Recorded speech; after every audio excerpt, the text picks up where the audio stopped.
Anyways, I just got done doing jiu-jitsu here on Friday night. Daniel showed up for the first time in a long while. Hey guys. Daniel is got the coolest job known to man. No, come on, don't. He's a really smart dude who's gonna be a doctor. You know what kind of doctor you're gonna be? Nah, I don't know. Maybe I'll be practicing internal medicine later. Like a surgeon? Nah, actually, I am curious about surgery too. But actually, it'll take some time for me to choose my actual specialty. So Yeah. I still have a lot of ways available for me. So. Can I ask kind of a quick question? What's the scariest thing you've seen in doctor school? Doctor school? Like, is there anything that made you like turn your stomach a little bit when you're like, oh, look at that? Well, I've seen some cases where the patient didn't have his arm. It was all crushed on a machine at the factory. That's like a horror movie. Yeah, it's horror. Like, is it all? Is it like all tendons and stuff, or like? Just don't imagine it because it's like just all squishy and Yeah. it's all grinded. So, you get my? I do. That sounds horrible. Just don't. So he got like a fake arm then? He had to?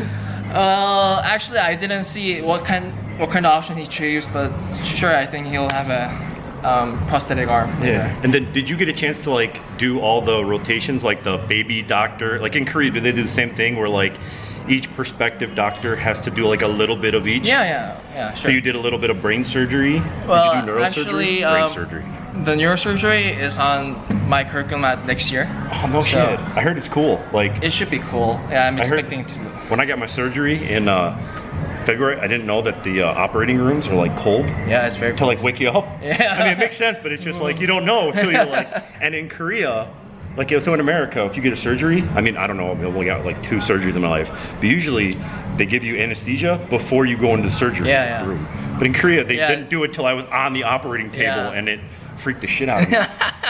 I'm like looking around, I'm looking at all these surgeries, and the doctor's like, don't look around, and I'm like, Doc, I couldn't say it in Korean because I was freaking out, but I'm like, Doc, I'm freaking out. If I just lay here, they're gonna make me think I'm dead, and I can't do that, Doc. So I'll go look around. Then I looked around and I saw all these surgeries. I'm like, oh my God. Yeah, it got worse and progressively worse. So badass. So out of the ones you did so far, is internal medicine the one you like the most? Yeah, I think so. But as I've said, surgery, I think I'm having some interest on this too. So I think I'll have to put a double thinking on it. Have you ever held a heart? Heart? Yeah, like a human heart? Because I still didn't go to the cardio surgery, just like the neurosurgery is on the next year curriculum. So actually I haven't seen actual like beating heart. Did you have like a dead body you had to take cadaver, apart? But it wasn't alive, it was dead heart? Yeah, it was just a dead heart, so I could see a heart actually, but it wasn't beating. Yeah, it's just you say it so casually, but I don't know, I've never seen a human heart. I think I think I'm gonna go till the day I die without ever seeing a human heart. Like, and then I find like doctor life fascinating because like I have a couple surgeons who tell me like when they do brain surgery, so like if you're going into like brain surgery, when you do your cadaver, you cut it this way. Yeah. But then if you're just doing regular doctor, you just cut the thing down this way so you can see like everything. And I was just like, that sounds like a horror movie, man. You're just like cutting a dude's face in the worst way. And then on top of that, like, I mean, that's why I think doctors are cool, because it's like you can get used to that. And I'm just like, thank God there are, man, because I need a doctor in my life as I get older. And I'm like, thank God people want to do that shit, because that ain't me. Well, since you came up with the topic of the cadaver, we always have very grateful heart for the people who give the cadaver to us, because without their like donation of their body, we can't study thoroughly enough. So yeah, you'd hate for someone to like learn on the fly. Yeah, but so. Oh shit, was your cadaver old or young? It was just like so in middle age. Middle age, yeah, man? about 50s, 60s. Oh, that's not bad. Yeah. I mean, I had no fucking clue because you're dead. But wow. Well, how'd you get so good at English? Well, I lived in America for 2 years. Oh yeah, no shit. Sorry, I forgot about. Where in America? I stayed at Minnesota. Oh, what a boring place. What part of Minnesota? Rochester. The most boring place in Minnesota. How far away is that from like St. Paul? I don't know. I just don't remember the exact numbers, but it was quite. How long? I don't know. In my memory, I think it was like 1 or 2 hours by car. Yeah, but I mean, how long did you stay in Minnesota? Rochester. 2 years. No shit. Oh, 2 years. You can always tell when someone has really good English, they lived in America. They can have a conversation. You can have like a fluid I'm not talking like this, and I'm not slowing down my just like what I do when I have like a conversation with somebody I'm not sure Yeah. they get it, but then somebody who gets it, I can speed up my speed a little bit. Anyways, man, thanks for bullshitting No. with me, man. It's pretty fun just vlogging yourself. Although it's pretty like self-conscious because everywhere you walk, you're like, hey, like that. or the people behind you are like What the hell? staring at you. But anyways, man, thank you. Thanks.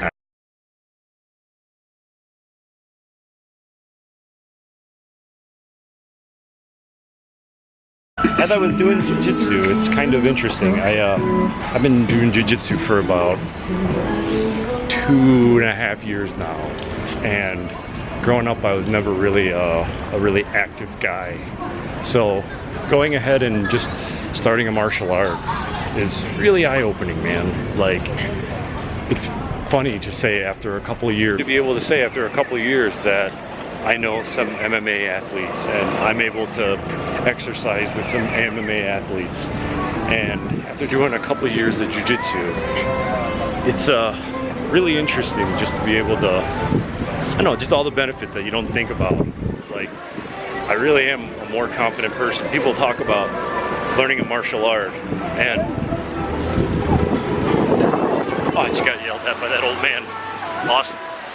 So people talk all the time about the benefits of doing a martial art and the health aspects of it, but I've been really surprised about just all the other stuff. Like, it really does give you some self-confidence that if anything ever went down, you'd have some idea of what to do. And beyond that, it gives you like coping skills.